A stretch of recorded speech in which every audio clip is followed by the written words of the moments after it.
কুরবানির ঈদের দিনে হঠাৎ খেয়াল করেননি কখনো পাড়ায় পড়শিতে গলি মহল্লায় কোথায় যেন বিড়াল চোখে পড়ে না? যে প্রাণী প্রতিদিন বাসায় ঘোরাফেরা করে হুট করে সে যেন গায়েব হয়ে যায় ঈদের সকালে। কেন এমন হয়? আজ শুনুন এক সত্য ঘটনা, এমন এক ভয়াবহ কাহিনী যা আপনাকে শিহরিত করে তুলবে। এবং জানুন আল্লাহর সৃষ্টি, পশুর আচরণ আর মানুষের গোপন অন্যায় কিভাবে জড়িত এক অলৌকিক বাস্তবতায়। এই সম্পর্কে আলোচনা করা হবে জীবন মৃত্যু এই পর্বে। জীবন মৃত্যু চ্যানেলে আপনি নতুন হলে অনুরোধ করব সাবস্ক্রাইব করে বেল আইকনটি ক্লিক করুন।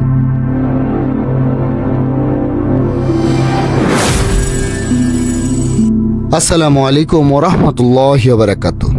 প্রতিদিন আমরা যেসব বিড়াল দেখি রাস্তার ধারে, বাসার পাশে, ছাদে, বিছানায়, ঈদের দিনে হঠাৎ করেই তারা উধাও হয়ে যায়।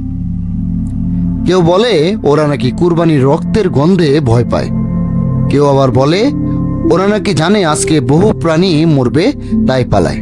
কিন্তু এগুলো কি কেবলই কাকতালীয়? এই আচরণের পিছনে রয়েছে এমন এক বাস্তবতা যেটা আজ আমরা শুনব এক ভাইয়ের জীবনে ভয়ানক ঘটনা থেকে।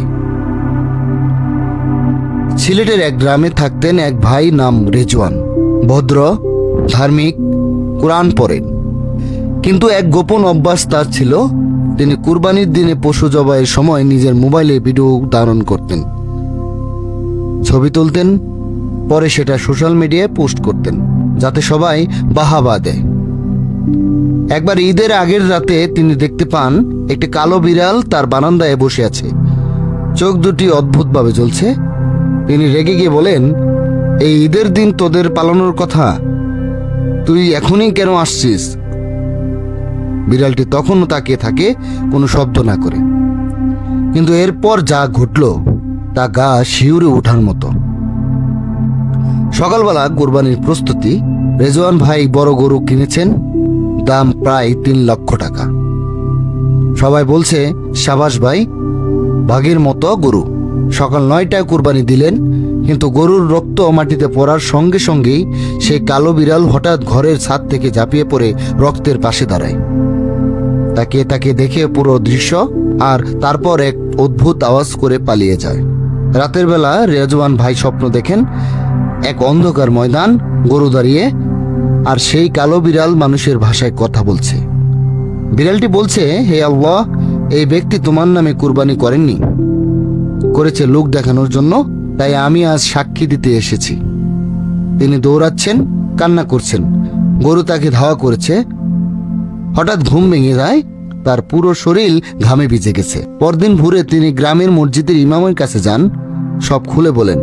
ইমাম বলেন, আল্লাহ অনেক দয়ালু, এই স্বপ্ন হিদায়াতের জন্য এসেছে। যদি আপনি এখন তওবা করেন, ভবিষ্যতে লোক দেখানো বাদ দেন, তবে আল্লাহ আপনাকে মাফ করবেন। তিনি প্রকাশ্যে মসজিদে দাঁড়িয়ে বলেন, আমি গরু দেখিয়ে কুরবানি করতাম, আজ থেকে আমি শুধু আল্লাহর সন্তুষ্টের জন্য কুরবানি করব। আল্লাহ বলেন সূরা হজে, তাদের মাংস ও রক্ত আল্লাহর কাছে পৌঁছায় না, পৌঁছে শুধু তোমাদের তাকওয়া। আরো হাদিসে এসেছে, যে লোক দেখানোর জন্য কুরবানি করে তার কুরবানি আল্লাহ কবুল করেন না। আবু দাউদ। পশুরা, এমনকি বিড়ালদের মতো সাধারণ প্রাণীরাও আল্লাহর সৃষ্টি। আল্লাহ ইচ্ছা করলে তাদের দিয়েও মানুষের উপর সাক্ষ্য করাতে পারেন। প্রিয় ভাই ও বোনেরা, ঈদের দিনে বিড়াল না দেখা যাওয়াটাই কেবল কাকতাল নয়, এটি হতে পারে আল্লাহর রহমতেই নিঃশব্দ বাসা। হয়তো পশুরা এমন কিছু বুঝে যা আমরা বুঝি না, হয়তো তারা এমন কিছুর সাক্ষ্য যা আমরা গোপনে করি। আসুন আমরা যেন আল্লাহর সন্তুষ্টির জন্য কুরবানি করি, আল্লাহর জন্য ইখলাস রাখি, লোক দেখানো থেকে বাঁচি। আল্লাহ, তুমি আমাদের কুরবানি কবুল করো, আমাদের নিয়ত খাঁটি করো, আমাদেরকে হেফাজত করো সেই দিনের লজ্জা থেকে যেদিন পশুরাও সাক্ষ্য দিবে। ভিডিওটি যদি আপনার অন্তরে দাগ কাটে তাহলে শেয়ার করুন প্রিয়জনদের সঙ্গে। কমেন্টে লিখুন, হে আল্লাহ, তুমি আমার কুরবানি কবুল করো। আর এমন আরো বাস্তব গল্প ও হেদায়েতমূলক ভিডিওটির জন্য জীবন মৃত্যু চ্যানেলটি সাবস্ক্রাইব করুন। আসসালামু আলাইকুম ওয়া রাহমাতুল্লাহি ওয়া বারাকাতুহু।